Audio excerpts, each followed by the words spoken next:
What's up, guys? Behind me, got another box. This time, this one is for my car, not my parents' Jeep. So, if you've seen the Jeep video, you recognize this introduction, and you know what this is. Let's get closer and I'll give you a look. Got my friends over at Auxbeam to send me another light bar. This one will replace the light bar that's currently on my Focus, which was about $50 off Amazon and does not have the glass lenses in front of the LEDs. So, let's get this thing open. This is their 5D series, so it's a little bit different in design, but it is built just as well. This thing has some heft to it, and it's definitely heavier than the other bar. Right off the bat, I notice that it has a moisture vent on the side. The cable's really nice, and it has a good quick disconnect where my Amazon bar came just standard wires that you would have to splice in or crimp on your own quick disconnect. You can see all the individual lenses on the front. The nuts are captive inside of it for the mounting, so you don't have to worry about losing those.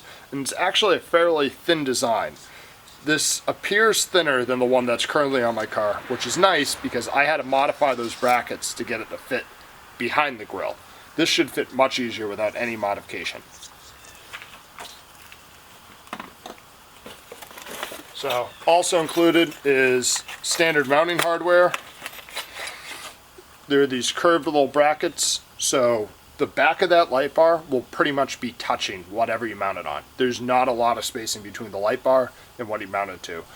Unlike the brackets that I have, that the back of the light bar is a solid inch away, and the light bar itself is a couple inches deep. So that will have a much smaller profile. So yeah, the included Allen keys, nuts, bolts, everything you need to get it mounted up other than a wrench, which you should have. Also in the box is a wiring harness, which if I didn't already have a light bar hooked up, I would be using this wiring harness. So this wiring harness is going to go into a bin and it will probably get used some other time.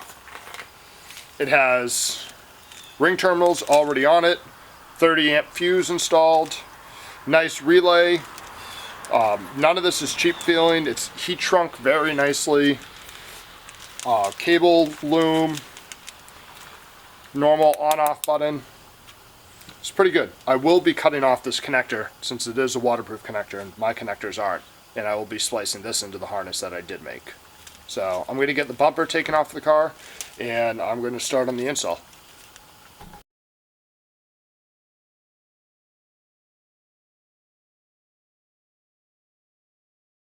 How's that for time?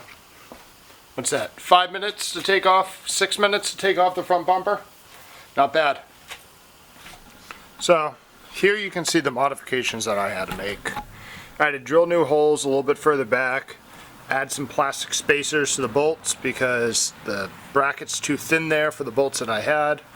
I also had to cut off part of the, you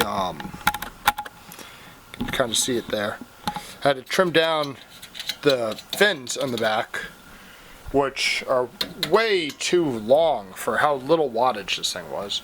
Had to also cut apart the side of it here, side of it, like the two end caps. I had to cut those down so that way they fit over the bulge of this bracket. I had to do a little bit of hack just to get it like close to my bumper. And I'll grab the Auxbeam bar just to hold it there as a comparison of how thin this one is. See right there, like they're back to back, so it's probably like half an inch or so you save, maybe a full inch, half an inch to a full inch you save in depth, versus this bar which I had to trim down, so without the trimming or anything it's at least an inch, inch and a half. That's a pretty big difference, especially if you're trying to shove this thing behind a bumper of a car like this that is definitely not meant for any sort of light bar. So I'm going to pull this light bar off, prep it for a brightness test across the pond for tonight, and I'm going to start mounting the brackets for that light bar so that way when I do the distance test I can just throw it on and be done with it, because I have work tomorrow morning. Get on that.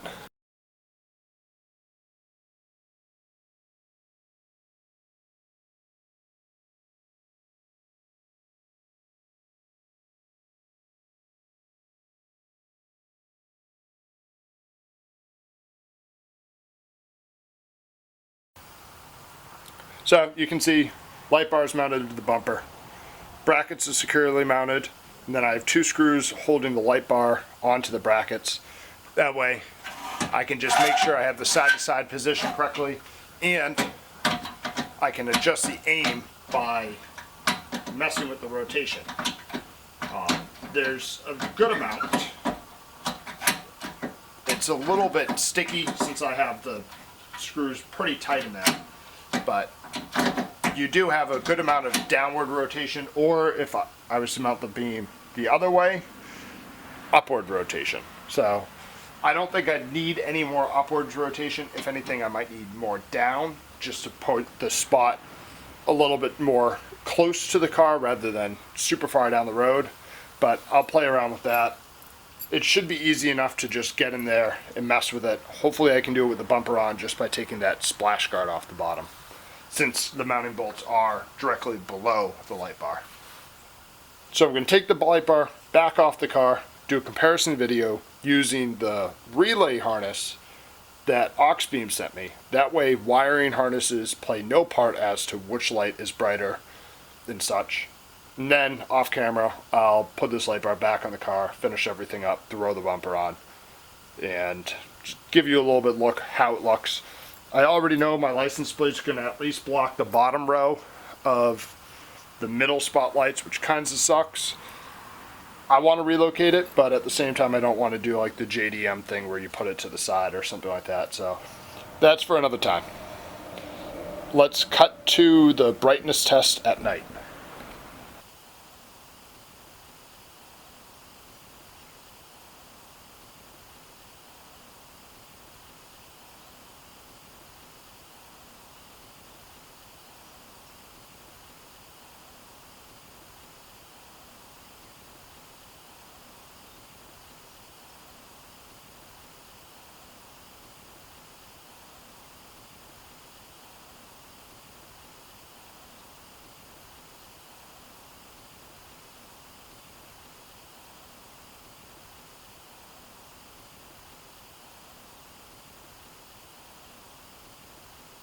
So here's the bar all installed, put back together. I like it. Definitely worth it over the Amazon bar. Thanks for checking this out. See you guys.